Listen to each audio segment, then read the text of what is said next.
आज हम बात करेंगे जिहादी मानसिकता के लोगों की उन सभी बातों के ऊपर जब वो कोर्ट का फैसला आने से पहले कह रहे थे कि हमको कोर्ट का फैसला मान्य होगा। हम बात करेंगे विलियम फिंच की, जिन्होंने सन 1717 में एक नक्शा दिया था जो अभी भी जयपुर के म्यूज़ियम में रखा हुआ है, जिसमें उन्होंने बताया था कि अयोध्या का पूरा नक्शा कहाँ पर है और किस तरीके से है।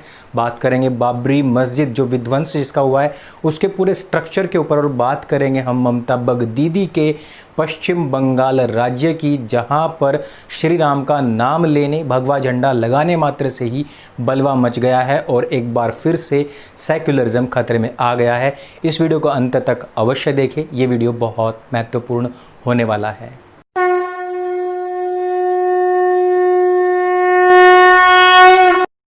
नमस्ते दोस्तों, आप सबका एक बार फिर से स्वागत है आपके अपने YouTube चैनल सत्य सनातन में।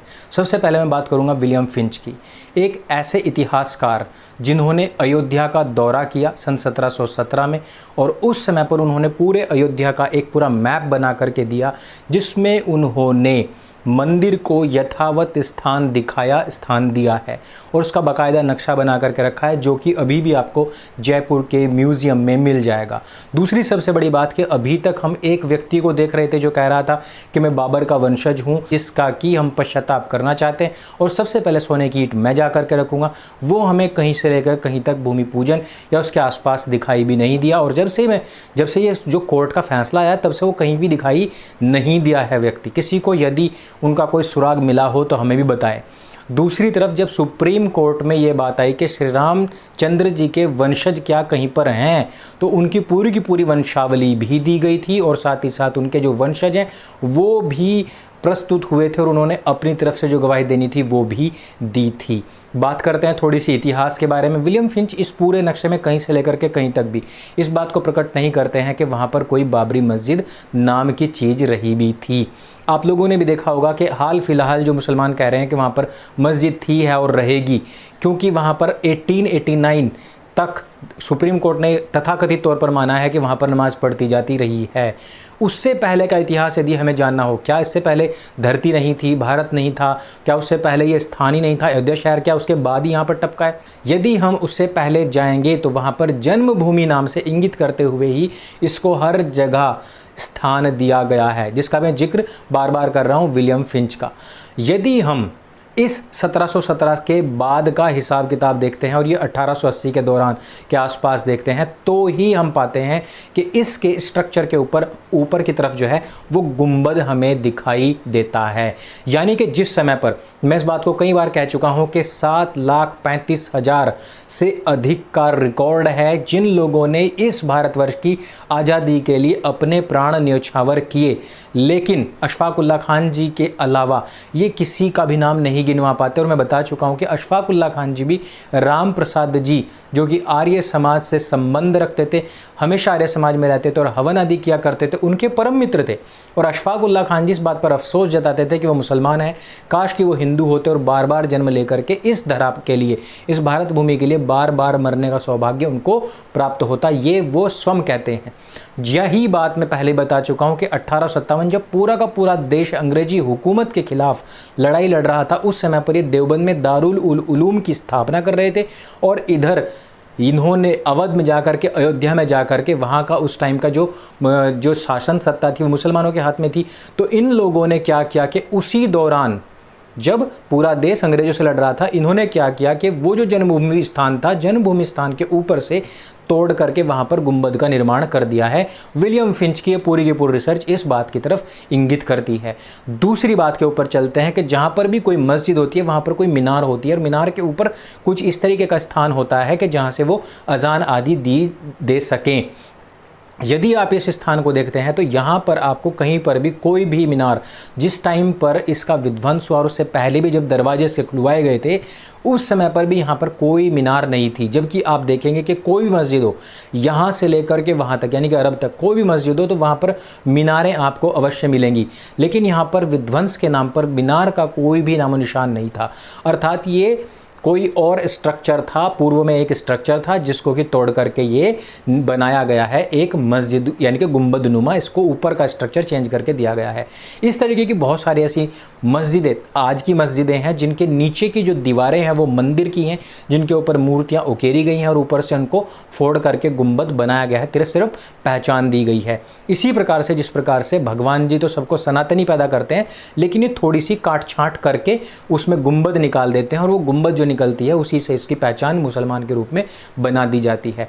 इस तरह से इन लोगों का काम है कि दूसरे के स्ट्रक्चर, देखिए अभी मोहनपुरी में देखिए, कैराना में देख लिया, कश्मीर में देख लिया, इन्होंने क्या किया है, दूसरों के घरों के ऊपर कब्जा करके खुद बैठ गए हैं।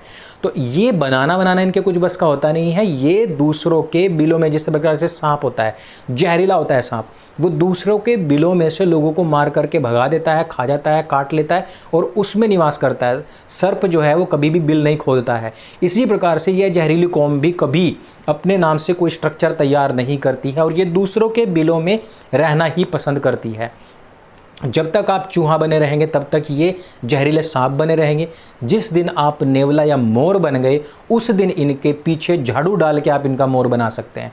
ये बात हमेशा ध्यान रखनी है कि ये बहुत ही डरपोक और निर्लज्ज कौम है। निर्लज्ज जो होता है वो डरपोक भी होता है, इसलिए एक बार फट्टा बजना शुरू हुआ तो ये भागेंगे जरूर। अब यही चीज़ इन्होंने कहाँ करके दिखाई है पश्चिम बंगाल में। इन्होंने क्या कहा है कि यहाँ पर जो भगवा झंडे आप लोग लगा रहे हो इससे हमारी भावनाएं याद हो रही हैं, यानी कि 3 में ना 13 में, लेना नहीं देना नहीं, लेकिन इनकी भावनाएं याद पहले हो गई हैं। लेकिन हो क्या रहा है कि पश्चिम बंगाल में बगदीदी का शासन है और बगदीदी के शासन होने की वजह से इन सारे के सारे ये जितने भी, मैंने कहा ना कि काट छांट करके जो टोपी निकलती है उसको सिर पर ढकने वाले जितने भी लोग हैं, ये सारे के सारे वहाँ पर कौवे की तरह इकट्ठे हो गए और वहाँ पर इन्होंने सारे जितने भगवा झंडे थे उन सबको हटवा करके गटर में डलवा दिया। और वहाँ की जो पुलिस है वो सारी की सारी भी इन टोपीधारियों के साथ में हो गई। इवन यही नहीं, मंदिरों में घुस करके वहाँ के पुजारियों को, वहाँ के लोगों को भी गिरफ्तार करके जेलों में ठूस दिया गया है। अभी आपने देखा होगा हमारे पूरे देश की सरकारों ने एक भी व्यक्ति को गिरफ्तार नहीं किया, जबकि बहुत सख्त गाइडलाइन थी कि आप बकरीद के दिन इकट्ठे होकर के नमाज नहीं पढ़ सकते। उस दिन बहुत सारे लोगों ने कहा था कि जो आज कमेंट कर रहे हो 5 तारीख को भी कमेंट करना। आपने भी देखा है कि भूमि पूजन का कार्यक्रम हुआ लेकिन सोशल डिस्टेंसिंग का पालन पूरी तरीके से किया गया था। लेकिन यहाँ पर सोशल डिस्टेंसिंग की धज्जियाँ उड़ाई गई, लेकिन एक भी व्यक्ति को जेल में नहीं डाला गया था। लेकिन पश्चिम बंगाल के अंदर 4 लोग एक स्थान पर इकट्ठा होकर के राम जन्मभूमि की पूजा हेतु जो प्रार्थना कर रहे थे उनको जेल में डाल दिया गया है। पूरी की पूरी जितनी भी कौवा कौम थी ये सारी की सारी इकट्ठा होकर एक साथ प्रहार करती है और इसके दबाव में पूरा का पूरा प्रदेश आ जाता है और हिंदुओं का जीना तबाह वहाँ पर कर दिया जाता है। ये है उनकी एकता की शक्ति। वो भले ही डरपोक हों, निर्लज्ज हों, कमज़ोर हों, कुछ भी हो, लेकिन उनके अंदर एक एकता है कि वो झूठ को लेकर के पकड़ करके बैठ जाते हैं और उससे पीछे नहीं हटते हैं। और सबसे बड़ी कमज़ोरी वहाँ पर हिंदुओं की ये है कि एक तो पहली बात कि हिंदू बहुत डरपोक है, डरा हुआ है, अपनी आवाज़ को उठा नहीं पाता है। और सबसे बड़ी चीज़ कि उनके नेतागण भी उनका कभी साथ नहीं देते हैं। उनके नेतागण भी हमेशा सद्भावना, एकता, भाईचारा, गंगा जमजमी तहजीब, इन सब का जो एक कॉकटेल बनाया हुआ है उसको पी पी करके मदमस्त हुए पड़े हैं। जिन लोगों ने स्पष्ट तौर पर कह दिया है कि हम हागिया सोफिया की तर्ज पर, यानी कि वो दूसरों का सैक्रेड प्लेस था लेकिन उसको हमने बनाना अपनी मस्जिद है, जिन लोगों ने चीख चीख करके चिल्ला चिल्ला करके कह दिया कि हमें इसको वापस लेना है, उनसे भला किस प्रकार का भाईचारा। लेकिन ये पीपनी अभी थोड़े दिन और बजेगी और वो तब तक बजेगी जब तक आप पर बजते बजते आपका ये जो जंग लगा हुआ लोहा है वो तेज़ धारदार खंजर नहीं बन जाता है, तब तक बजेगी। उसके बाद में क्या होगा, ये पीपनी कट जाएगी, ये पीपनी बीच से चिर जाएगी, 2 फाड़ हो जाएगी, क्योंकि उन लोगों को पता लग जाएगा कि अब बहुत हो चुका है। जब तक हिंदू सहेगा, जब तक उसके ऊपर इसी प्रकार से बजता रहेगा, तपाते भी रहेंगे और बजाते भी रहेंगे और बजाने के पैसे भी आप लोगों से ही लिए जाएंगे। ये है सारी की सारी वो चीज़ें जिनको मैं आपको बताना चाहता था कि किस प्रकार से विलियम फिंच, जो कि एक रिसर्चर थे, उन्होंने कहीं से लेकर कहीं तक भी इस पूरे स्थान में कहीं भी एक भी मस्जिद को प्राप्त नहीं किया और अपने नक्शे में उन्होंने इस चीज़ को लिख करके 1700 में ही चले गए और उसके बाद में हम ये देखते हैं कि अचानक से ये ढांचा तैयार किया जाता है और इसी वजह से जब इसकी खुदाई होती है और जिसमें कि के मोहम्मद साहब खुद उसकी जो खुदाई करते हैं वहाँ पर भी उनको कुछ ऐसी चीज़ नहीं मिलती जिससे कि वहाँ पर किसी पूर्व की मस्जिद का होने का अंदेशा मात्र तक भी हो। संविधान की जहाँ तक बात की जाती है, सुप्रीम कोर्ट तक की जहाँ तक बात की जाती है, तो मुसलमान कह रहे हैं कि इस ढांचे को गिराया जाना अपराध था। अपराध इस वजह से नहीं था कि वो मस्जिद थी और गिरा दिया, अपराध इस वजह से क्योंकि वो जो पूरा मामला था वो कोर्ट में था और उसको भीड़ ने जा कर के गिरा दिया था। इस वजह से उसको कहा जा सकता है कि भाई जो मामला कोर्ट में लंबित है तो ऐसा क्यों कर दिया। लेकिन इसका एक बेनिफिट हुआ है, वो बेनिफिट ये हुआ कि उसके गिरने के बाद में भले ही इन लोगों ने कितना भी खींचने की कोशिश की हो, लेकिन मामला जो है 2019 तक निपट गया। यदि ये ढांचा अभी भी खड़ा रहता तो यहाँ के लोगों के धैर्य की परीक्षा तदनुरूप इसी प्रकार से ली जाती रहती और ये लोग यानी कि हिंदू लोग अभी तक भी चुपचाप बैठे रहते। अर्थात जिस चीज़ के ऊपर आपको जब पता है कि ये आपका घर है और आपके घर के अंदर कुछ आतंकवादी जम करके बैठ गए हैं, तो सही होता है कि उस घर को उड़ा दिया जाए। और यही चीज़ नहीं हो रही है, इसी वजह से कश्मीर में हम 70 साल तक लड़ाई लड़ते रहे और झेलते रहे। आज भी वहाँ पर किसी भी घर में किसी भी घर वाले को बंदी बना करके आतंकवादी बैठ जाते हैं और वहाँ जो पुलिस है या आर्मी है वो सिर्फ और सिर्फ डिफेंस करती रह जाती है। सही होगा कि हमको इजराइल की तर्ज पर पूरे के पूरे घर को उड़ा देना चाहिए। और ये जो काम हुआ था 6 दिसंबर को, ये वही काम हुआ था इजराइल की तर्ज पर कि पूरे के पूरे घर को उड़ा दिया गया ताकि वहाँ पर जो अवशेष बचे उनकी जांच और पहचान पड़ताल होकर के पता लग सके कि वास्तव में ये घर किसका था। अब आई बात आपको समझ में। तो ये सारी चीज़ें हैं जो मुझे आपको बतानी थी। बगदीदी का काल यदि आपको निकट लाना है तो ये बात पश्चिम बंगाल के जनमानस तक पहुंचा दीजिए कि यदि आपकी आस्था ही जिंदा न रहेगी, यदि आपके ही धर्म की रक्षा न हुई तो आपकी भी रक्षा नहीं हो सकती।